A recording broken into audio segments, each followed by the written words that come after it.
السلام علیکم ناظرین، میں ہوں چودھری عامر شہزاد اور آپ دیکھ رہے ہیں آکاش ٹی وی۔ ناظرین، پیکا کا قانون جو بہت آج کل متنازع بنا ہوا ہے اور خبروں کی زینت بنا ہوا ہے، کیونکہ اس میں عمران خان نے اپنے حالیہ خطاب میں دوبارہ اس کی ترمیمی جو اس کی شکیں ہیں اس کے اوپر انہوں نے کہا کہ یہ بہت ضروری ہو گیا تھا، کیونکہ یہ معاشرے میں بہت گند پھیل گیا تھا۔ اور یہ بھی انہوں نے بتایا کہ یہ اصل میں جو پیکا کا قانون تھا 2016 میں میاں محمد نواز شریف نے بنایا تھا۔ لیکن آپ یہ بھی دیکھیں کہ جب 2016 میں میاں محمد نواز شریف کی حکومت میں پیکا کا قانون بنایا گیا تو عمران خان وہ واحد اور وہ پہلے سیاسی رہنما تھے جنہوں نے اس کی بہت زیادہ مخالفت کی تھی اور کہا تھا کہ یہ فاشسٹ قانون ہے، اور یہ جو رہنما ہیں اس وقت جنہوں نے یہ قانون بنایا یہ فاشسٹ ہیں۔ اور آج جب کہ عمران خان کی حکومت ہے اور انہوں نے اس میں ترمیم کر کے اس کو مزید جو ہے نا اس کا شکنجہ جو ہے تنگ کر دیا ہے، اور سوشل میڈیا میں اور مین اسٹریم میڈیا کے جتنے بھی صحافی حضرات ہیں ان کو اس پہ شدید اختلافات ہیں، شدید تحفظات ہیں، شدید اعتراض ہے۔ عمران خان نے اپنے حالیہ خطاب میں اسی ایشو کو لے کے ایک دفعہ پھر صحافیوں پہ الزام لگایا کہ وہ پیسے کھاتے ہیں۔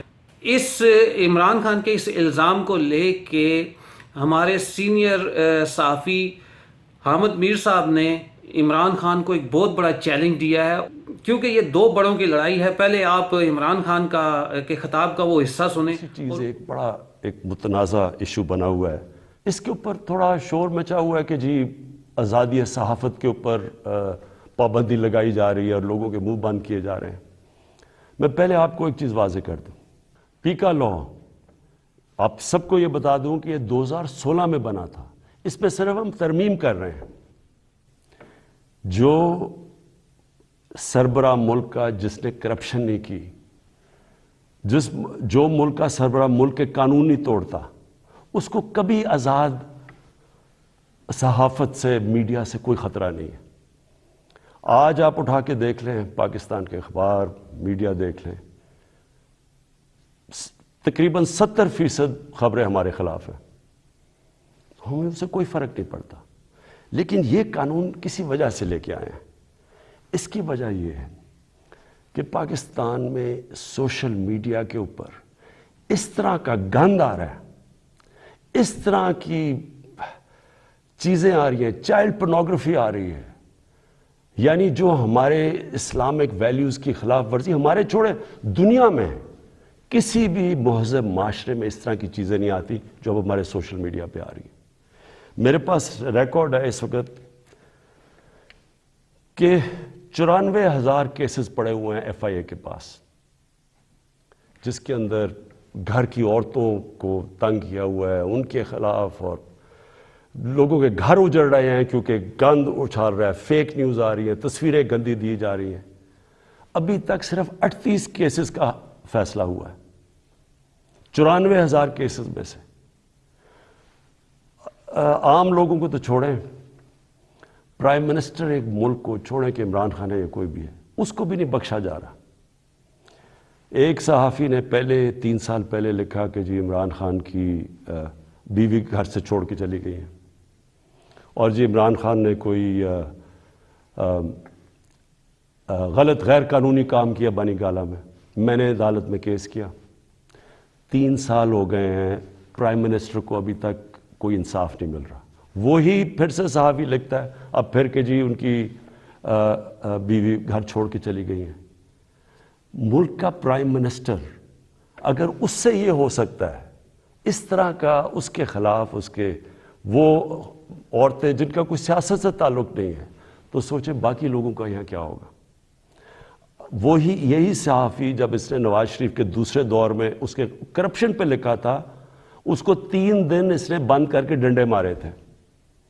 ہم جا رہے ہیں قانونی طور پہ، اور یہ حال ہے کہ یہاں بھی یہ حال ہے کہ ہمارے ایک وزیر کے خلاف کسی خاتون نے لکھا، اس نے انگلینڈ میں جا کے انصاف لیا، ادھر اس کو فائن کیا گیا۔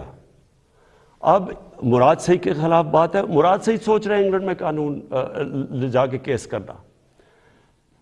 شوکت خانم کے اوپر ایک میڈیا ہاؤس جنگ گروپ، انہوں نے شوکت خانم کے اوپر لکھا کہ شوکت خانم کا جو پیسہ ہے وہ تحریک انصاف کو جا رہا ہے. اتنی بھی زحمت نہیں کی کہ کم از کم شوکت خانم سے پوچھ تو لیتے، ان کا ورژن تو لے لیتے کہ کیسے چیک جو شوکت خانم ہے وہ تحریک انصاف کے اوپر جا رہا ہے.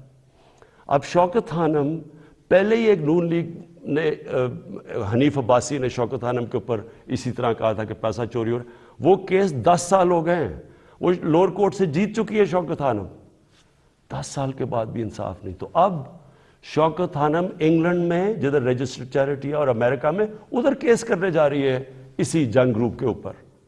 تو کہنے کا میرا مقصد یہ ہے کہ یہ تو دنیا میں کہیں بھی نہیں ہوتا. آزادی صحافت کے نام پہ یا مافیاز بیٹھ کے بلیک میل کر رہے ہیں، ان کے ایجنڈے کچھ اور ہیں، یا ایسے صحافی بیٹھے ہیں جو پیسے لے کے یہ سارے گند اچھال رہے ہیں، بلیک میل کر رہے ہیں. گورنمنٹ کے اوپر میں نے آپ کو کہا کہ ساری زندگی میں نے تنقید دیکھی ہے. میں کرکٹ کیپٹن سے مجھے تنقید ہوتی تھی. میں نے سارے مغرب میں دیکھا ہوا ہے کہ کیا ہے. انگلینڈ کے اندر جدھر سے ہم نے جمہوریت کے ویلیوز لے کے آئے ہیں، میں نے انگلینڈ میں ایک کیس لڑا ہے، یہ جو ہرجانے کا کیس، سب سے بڑا ان کا کھلاڑی تھا جس کا میرا کیس ہوا تھا. مجھے پتہ ہے کہ کبھی بھی کسی کی جرت نہیں ہو سکتی جو یہاں چیزیں جس طرح کی غیر ذمہ دارانہ چیزیں یہاں آتی ہیں، کسی کی جرت نہیں ہو سکتی کہ یہی جا کے آپ کسی اور جمہوریت کے اندر کریں. تو میں یہ صرف اس لیے کہہ رہا ہوں کہ یہ اس ملک کے لیے اتنا ضروری ہے. مجھے اتنے لوگ کال کرتے ہیں، مائیں کال کرتی ہیں، میسیجز دیتی ہیں کہ کس طرح کے حالات ہو گئے ہیں کیونکہ کوئی پوچھنے والا نہیں ہے. تو اس کے اوپر میں نے صرف یہ کلیئر کرنا تھا کہ اس کا کوئی آزادی صحافت سے تعلق نہیں ہے. جو اچھے صحافی ہیں وہ خوش ہوں گے کہ فیک نیوز ختم ہو. وہ تو ان کی تو کریڈیبلٹی ہوتی ہے کہ صحیح اور اچھی صحافت تو ایک اثاثہ ایک معاشرے کا. ان کی جو تنقید ہوتی ہے وہ ہمارے پرائم منسٹر وزیروں کو آگاہ رکھتی ہے کہ ہم نے کیا کرنا ہے، ہم کیا غلطیاں کر رہے ہیں. لیکن یہ بلیک میل کرنا، گند اچھالنا، گھر کی عورتوں کو اس طرح کی چیزیں کہنی. پرائم منسٹر، ملک کا پرائم منسٹر، اب یہ 3 مین اخبار ہیں یہاں. میں نومینیٹ کرتا ہوں آزاد کشمیر کا پرائم منسٹر جب ہماری پارٹی الیکشن جیتتی ہے. 3 مین اخباروں کے فرنٹ پیج پہ آتا ہے کہ جی وہ جادو ٹونے سے یا پتہ نہیں ستارے دیکھ کے اس کو آزاد کشمیر کے پرائم منسٹر کو سلیکٹ کیا گیا. یہی چیز کہیں بھی انگلینڈ اور مغرب کے اخباروں میں کرتی ہے. میں آپ کو یقین دلاتا ہوں کہ ان کے اوپر اتنا بڑا ہرجانہ ہونا تھا کہ ان کی شاید اخبار ہی بند ہو جاتا. سنیں اور اس کے بعد آپ جو احمد میر صاحب نے بہت بڑا عمران خان اور ان کی گورنمنٹ کو چیلنج کیا ہے وہ سنیں. دیکھیے کل جو وزیر اعظم صاحب نے جو تقریر کی تو اس تقریر میں انہوں نے جس طریقے سے الزامات لگائے کہ کچھ صحافی جو ہیں وہ پیسے لیتے ہیں، رشوت لیتے ہیں اپوزیشن سے اور حکومت کے خلاف خبریں دیتے ہیں. پہلی بات تو یہ ہے کہ انہیں چاہیے کہ وہ ثبوت لے کے آئیں. وہ ملک کے وزیر اعظم ہیں، نام لیں کہ کون پیسے لیتا ہے. اگر آپ الزام لگا رہے ہیں ملک کا وزیر اعظم تو ثبوت تو ہوگا نا آپ کے پاس. ثبوت سامنے لے کے آئیں اور مقدمہ درج کریں. پاکستان میں قوانین موجود ہیں. تو ملک کے وزیر اعظم کو اس طرح جو ہے نا ایسے بات نہیں کرنی چاہیے جس طرح کہ وہ جو ہے نا اپوزیشن کا کوئی ممبر ہے اور سنی سنائی بات کر رہا ہے اور کسی کے کریکٹر اسیسینیشن کر رہا ہے. پہلی تو بات یہ ہے کہ عمران خان صاحب اگر آپ واقعی اپنے اس ملک کے ذمہ دار وزیر اعظم سمجھتے ہیں اپنے آپ کو، تو جو صحافی پیسے لیتے ہیں ان کے خلاف آپ خود مقدمے درج کرائیں اور ان کے نام لیں، قوم کو بتائیں. اگر آپ نام نہیں لے رہے اس کا مطلب ہے کہ آپ کے پاس کچھ بھی نہیں ہے. پہلی بات. دوسری بات یہ ہے کہ میں چیلنج کرتا ہوں وزیر اعظم کو اور ان کے وزیر اطلاعات کو کہ میں بتاؤں گا کہ آپ کی حکومت کون کون سے یوٹیوبر کو آپ نے حکومت کے عہدے دیے، نوٹیفیکیشن باقاعدہ جاری کیے، پھر جب وہ وہاں پہ نہیں چل سکے پھر آپ نے ان کو مختلف ٹی وی چینلز میں بھرتی کرایا ہوا ہے. وہ آپ کی پارٹی کے پے رول پہ ہیں، آپ کی حکومت کے پے رول پہ ہیں اور آپ ان کو پیسے دیتے ہیں. یہ میں آپ الزام نہیں لگا رہا، میں دعویٰ کر رہا ہوں. مجھے غلط ثابت کریں، میں آپ کو چیلنج کرتا ہوں. ایک بات. دوسری بات یہ ہے کہ یہ جو آپ کہتے ہیں کہ پیکا آرڈیننس جو ہے یہ تو 2016 میں بنا تھا. تو بھائی 2016 میں آپ نے جو کہا تھا کہ یہ فاشسٹ قانون ہے اور اس وقت آپ نے ہماری آواز میں آواز ملائی تھی. ہم نے بھی اس وقت کہا تھا یہ فاشسٹ قانون ہے.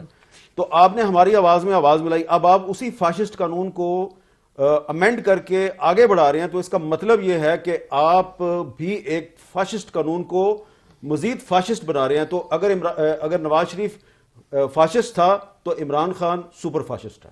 ناظرین, آپ نے سنا حامد میر نے عمران خان اور ان کے وزراء کو بہت بڑا چیلنج دیا ہے.